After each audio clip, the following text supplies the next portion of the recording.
Bonjour, c'est Émilie et aujourd'hui je vais vous parler des énergies de la nouvelle lune qui aura lieu le 12 décembre à 23h30 à heure universelle, donc minuit 30 en France.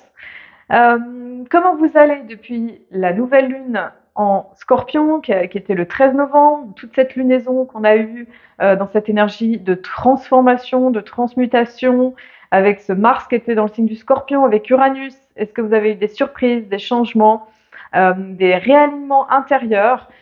C'est une période qui a pu être spéciale parce que justement elle nous a réalignés intérieurement pour pouvoir nous aider justement à transmuter les anciennes mémoires, que ce soit sur un plan collectif, personnel, karmique, des mémoires de cette vie. C'est comme si on avait activé un grand nettoyage, purification qui aura lieu encore jusqu'au 21 décembre. Aussi parce qu'on est dans une période un petit peu spéciale où le soleil est en grande activité et crée aussi des tempêtes solaires, ce qui a des effets aussi sur la Terre et sur nous, sur notre système nerveux, sur notre évolution, nos changements. C'est pour ça que des fois, on peut avoir la sensation vraiment de transmutation, de transformation, de mort, renaissance, qui peuvent être un peu perturbantes pour justement nous aider à être vraiment, se dépouiller en fait de ce qui n'est pas nous, se dépouiller des sécurités factices, se dépouiller des illusions aussi de ce qui n'est plus nous, pour s'aligner avec les nouvelles fréquences vibratoires de la Terre. Voilà, donc on a eu aussi la pleine lune du 27 novembre qui était au carré de Saturne, qui a pu créer aussi à la fois un besoin d'apprendre, d'enseigner, mais aussi une sensation peut-être de frein, de blocage, de situations qui n'avançaient pas forcément aussi vite qu'on voudrait. Et c'est vrai qu'on est dans l'énergie du Sagittaire depuis le 22 novembre, donc c'est vrai qu'on est dans une énergie de focus, d'attention vers ce qu'on veut créer et amener. Et cette nouvelle lune, justement, ce 12 décembre, dans le signe du Sagittaire, donc c'est-à-dire c'est un cycle qui recommence avec une tonalité pour 29 jours environ, et qui nous amène justement dans cette énergie du Sagittaire, dans cette énergie de feu mutable, en lien avec l'énergie expansive de Jupiter, pour nous aider à nous expanser. Donc le Soleil et la Lune se retrouvent comme à chaque nouvelle lune, pour former un nouveau cycle. Hein. C'est là où on dit que la lune est noire dans le ciel, mais elle n'est pas noire, c'est qu'elle est occultée avec le soleil, parce que les deux se retrouvent, justement, ils sont alignés ensemble. Et donc il y a quelque chose de nouveau qui commence, une nouvelle graine qui peut émerger à partir de l'énergie justement de cette traversée d'ombre qu'on a pu avoir en Scorpion, selon encore une fois peut-être la programmation qu'on a eue. Moi je connais des personnes qui ont été très très bien, au contraire qui ont été dans une renaissance parce qu'il y a eu un travail avant qui s'est fait. Et si le travail n'a pas été forcément fait auparavant, ou si on a besoin peut-être de ces activations d'énergie, de ces transformations, eh bien on va traverser justement peut-être des peurs, des frustrations, du pessimisme, des sensations un peu difficiles. Voilà, moi je sais que j'ai fait des traversées assez intenses dans cette période, à la rencontre de moi-même, et puis surtout pour me dépouiller de ce qui n'est pas moi, de ce qui n'est pas ma véritable identité. Alors, cette nouvelle lune en Sagittaire, elle vient nous aider justement dans cette dernière partie de l'automne, dans ces dernières semaines. On est vraiment dans la période de l'Avent, hein, cette période où on attend finalement le solstice d'hiver et la période de Noël pour justement réallumer la lumière intérieure, hein, activée par le solstice d'hiver, qui va être la nuit la plus longue, mais aussi la promesse du retour de la lumière. Et c'est ce qu'on vient aussi fêter au travers de la célébration de Noël, ce retour de l'enfant lumière à l'intérieur de nous. Dans la religion chrétienne, c'est le Christ qui vient naître, cet enfant divin, cet amour divin qui renaît. Et c'est cette traversée finalement de cette obscurité en fait à l'intérieur de nous, de notre ombre, de comment on va accueillir cette ombre et comment on va aussi apprendre à pas se laisser tuer ou enfermer ou envahir, et en fait au contraire peut-être traverser, savoir traverser, mais pour pouvoir renaître, pour pouvoir intégrer finalement nos nouveaux codes de lumière, notre nouvelle énergie de lumière qui s'en vient. Alors, la nouvelle lune en Sagittaire, elle implique justement de mettre de l'enthousiasme, de mettre du focus, de mettre vraiment une envergure par rapport à ce qui va nous donner de l'enthousiasme, ce qui va nous donner envie d'apprendre, de nous expanser dans cette énergie de ce centaure, qui a besoin d'explorer, de partir à l'aventure, d'aller plus loin. Et c'est vrai que là, avec le carré de Saturne de la dernière pleine lune, il y a pu y avoir peut-être des freins, des choses qui ont pu un peu bloquer l'énergie. Et là, on va dire que l'énergie, elle est complètement différente parce que déjà, il y aura tout un focus qui va se mettre dans le Sagittaire, donc dans ce feu, peut-être de cet enthousiasme. Quel est ce nouveau feu, ce nouvel enthousiasme? Quelles sont finalement les nouvelles graines qu'on va choisir au cœur de l'hiver? Parce que la saison de l'hiver implique ça, hein. En automne, on se dépouille des feuilles, on se dépouille de l'émotionnel, de l'ancien, des idées, de la matière ancienne. Et puis, on va choisir finalement nos graines qui vont après germer au cœur de l'hiver pour ce nouveau printemps qui adviendra ensuite. Et le Sagittaire, il nous aide justement à sentir où est-ce que se porte notre feu intérieur, où est notre feu intérieur pour pouvoir émerger à partir de cet endroit où, de focus, de lumière intérieure pour aller plus loin. Alors, ce qu'on a de particulier avec cette nouvelle lune, c'est que Mars se trouve toujours proche du Soleil, ce qui est le cas déjà depuis déjà plus d'un mois en fait, plus d'un mois, un mois et demi. Donc Mars en Sagittaire, elle est portée vers une énergie d'enthousiasme, de foi, de ferveur, liée au mouvement. Ça peut être un bon moment aussi pour continuer à faire du sport, en tout cas avoir une pratique où on peut aller dans la nature, où on peut aller se ressourcer parce que ce Mars en Sagittaire, il va avoir besoin de ça en fait pour se restaurer. Mais surtout, ce qu'on traverse depuis un mois et demi, c'est comment on travaille notre énergie yang, comment on va travailler justement à mettre notre enthousiasme, notre focus, notre énergie d'action, mais surtout revoir aussi quelles sont nos motivations profondes. Est-ce que nos motivations profondes, est-ce qu'elles sont quelque part, est-ce que c'est juste, est-ce que c'est aligné ou est-ce qu'on a besoin de se détacher parfois d'idées anciennes, de croyances anciennes. Et c'est en cela aussi que le Sagittaire nous pousse à la foi parce qu'en fait, il nous montre quelles sont nos croyances. Et c'est vrai que nos croyances, c'est ce qui va façonner notre réalité, façonner notre manifestation de ce que l'on crée au quotidien. Et le Sagittaire, justement, nous invite à aller regarder finalement si la vie qu'on manifeste, est-ce que c'est celle vraiment à laquelle on croit ou qu'on a vraiment envie, ou est-ce qu'on a envie d'aller plus loin? Est-ce qu'on a besoin encore finalement d'aller brûler, transmuter, transformer ce qui n'a plus lieu d'être pour justement créer la vie qu'on a vraiment envie de vivre, voilà, avec cette foi, avec cette confiance sereine dans la vie. Voilà, juste pour vous dire aussi, je fais une petite parenthèse pour vous dire on va animer le 22 décembre Luna Project avec Amélie Chenot sur Zoom, en ligne, un atelier de 3 heures pour célébrer le solstice d'hiver et pour se connecter aussi au bilan de 2023. Donc voilà, le Sagittaire, il nous invite aussi à ça. C'est quoi ce bilan? C'est quoi notre qu'est-ce qui s'est passé cette année? Quels sont les fruits en fait qu'on peut tirer de cette année, de cette comment dire, de cette introspection? Parce que c'est vrai qu'aussi, bon voilà, on est dans une énergie de Mars, d'action, mais quelque part on est au cœur de l'automne, en tout cas dans l'hémisphère nord. Pour les pays où il fait froid, parce que je pense qu'on est dans d'autres réalités quand il fait chaud aussi. Euh, c'est comment on rentre dans cette introspection, dans ce yin aussi profond, dans le fait d'être plutôt que de faire et d'apprendre aussi à recevoir, à conscientiser, à mettre du silence aussi, donc ce qui invite aussi l'énergie de l'hiver aussi dans ce passage qui va arriver avec le solstice. Alors, ce qu'on a de particulier avec cette lunaison, c'est qu'elle se place au carré de Neptune. Donc le carré n'est pas vraiment exact. Le Soleil et Lune sont à 20 degrés 38 environ du Sagittaire, mais Neptune est à 24 degrés. Donc il y a un petit orbe, on appelle ça un orbe, un petit décalage, mais quand même, il y a quand même cet aspect-là. Donc là, on est carrément dans quelque chose de très différent avec la pleine lune, qui était très saturnienne, c'est-à-dire qui pouvait inviter à une forme de discipline, peut-être qui pouvait créer de la morosité, des idées noires. Là, on est dans une énergie très différente parce que Neptune, au contraire, c'est ce qui va ouvrir, c'est ce qui va même diluer l'énergie. Et je dirais que là, au contraire, on peut peut-être avoir voilà l'écueil à éviter, c'est la dispersion, c'est le flou, c'est le manque de clarté, c'est le brouillard. Alors ça peut être une période aussi où il peut y avoir du brouillard, où il y a beaucoup d'eau aussi, hein, parce que Neptune représente les océans.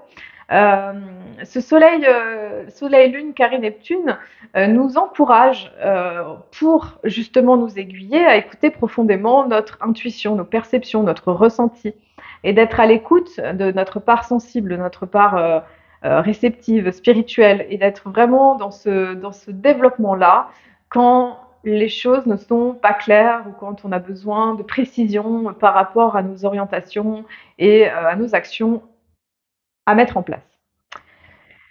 Donc, nous avons aussi Mercure qui est passé il y a quelques jours dans le signe du Capricorne. Donc, Mercure Capricorne, c'est la communication, la façon d'apprendre, les idées, comment elles sont tournées. Donc, on est tourné dans l'énergie de Terre du Capricorne, une énergie saturnienne qui va être très pragmatique, concrète, avec des objectifs, avec un côté qui peut aimer beaucoup la discipline, qui va avoir besoin de hiérarchiser, d'organiser, de mettre du pragmatisme hein, dans notre façon de penser ou de communiquer.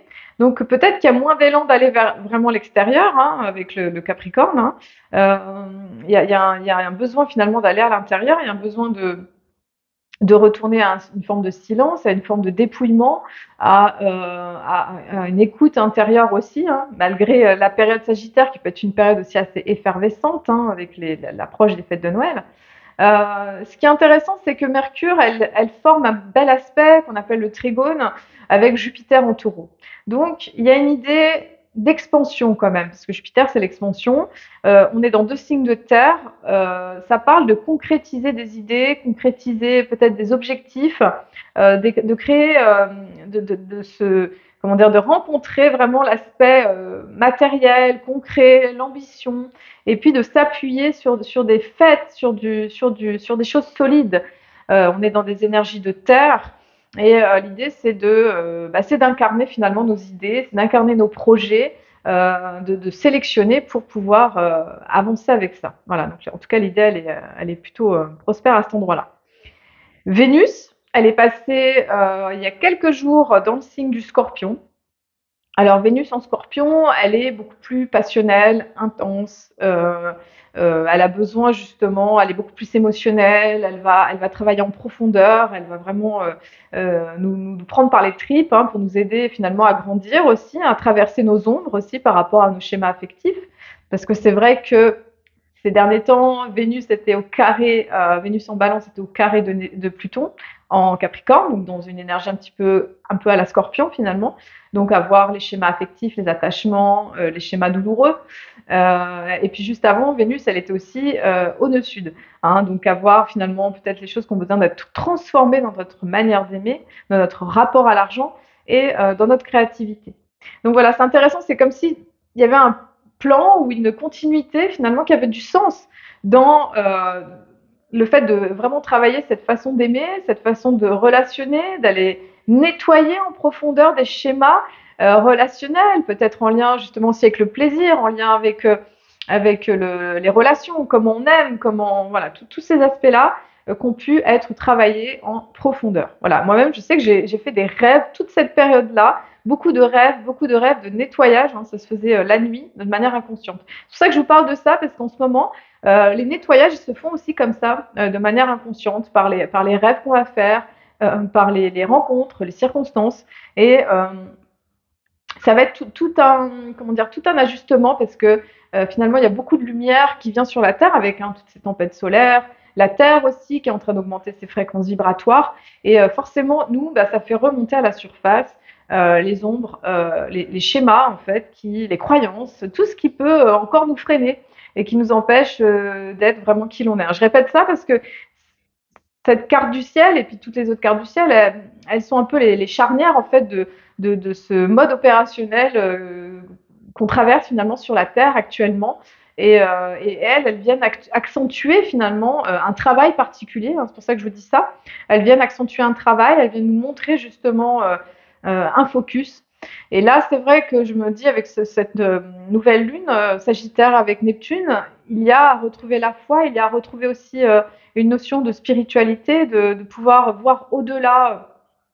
Je pense aussi du caractère très matérialiste qu'on a pu faire de Noël, en fait, avec cette course aux cadeaux, aux biens, à tout ce qui est de l'ordre de l'avoir et de la possession, et où finalement Noël nous invite au contraire à nous dépouiller, à rentrer dans la lumière intérieure, de descendre finalement dans un silence, dans une intériorité, dans une réceptivité, dans une ferveur. Et c'est intéressant de voir comment finalement les énergies vont nous aider en fait à ça pour aller à l'essentiel et puis surtout focuser les énergies qui sont proposées par la vie. Nous avons aussi donc Vénus qui est opposée donc là à Jupiter, toujours rétrograde en Taureau. Donc justement, bah voilà, Vénus opposée Jupiter, on peut être dans de l'excès, excès de dépenses, excès lié à la table, lié à la nourriture, aux relations amoureuses, des excès intérieurs, des débordements liés vraiment au plaisir, liés à la dépense, enfin, vraiment à ces domaines-là. Euh, L'attachement aussi, voilà, il peut y avoir de l'attachement, de la fixité. Ça va demander quelque part d'apprendre à se détacher, de lâcher prise aussi, de savoir aussi pas se limiter, mais quand même, oui, parce qu'on est dans des signes qui sont quand même très intenses hein, au niveau sensualité, sexualité, débordement. Donc ça va demander, surtout que Jupiter est encore rétrograde, hein, elle passera direct le 1er janvier. Là, elle va commencer à faire son travail de remise dans le sens direct. Et voilà, donc il y a tout ce travail qui se fait autour des fêtes de Noël. Et puis, donc, on a toujours bon, Vénus qui fait un aspect, un trigone avec Saturne. Donc, ça, c'est un aspect justement qui nous amène à amener de la sagesse dans nos relations affectives, dans notre relation à l'argent. Et puis aussi, je voulais dire que Neptune, elle est passée direct, pardon, le 7 décembre. Et elle vient nous aider justement à remettre de la clarté dans nos idées, en fait, aussi, de remettre de la clarté, de libérer les voiles de l'illusion pour mieux avancer. Elle était rétrograde depuis le mois de juillet. Hein. C'est des grandes rétrogradations avec Neptune, en tout cas pour les transpersonnels. Transpersonnels, c'est les planètes qui sont après Saturne, c'est-à-dire Neptune, Uranus et Pluton. Et puis nous allons avoir un moment très important, c'est Mercure qui va rétrograder. Donc ce sera le 13 décembre, donc ce sera entre le 13 et le 14, juste après la nouvelle lune. Et on va avoir un Mercure rétro en Capricorne du 13 décembre au 4 janvier.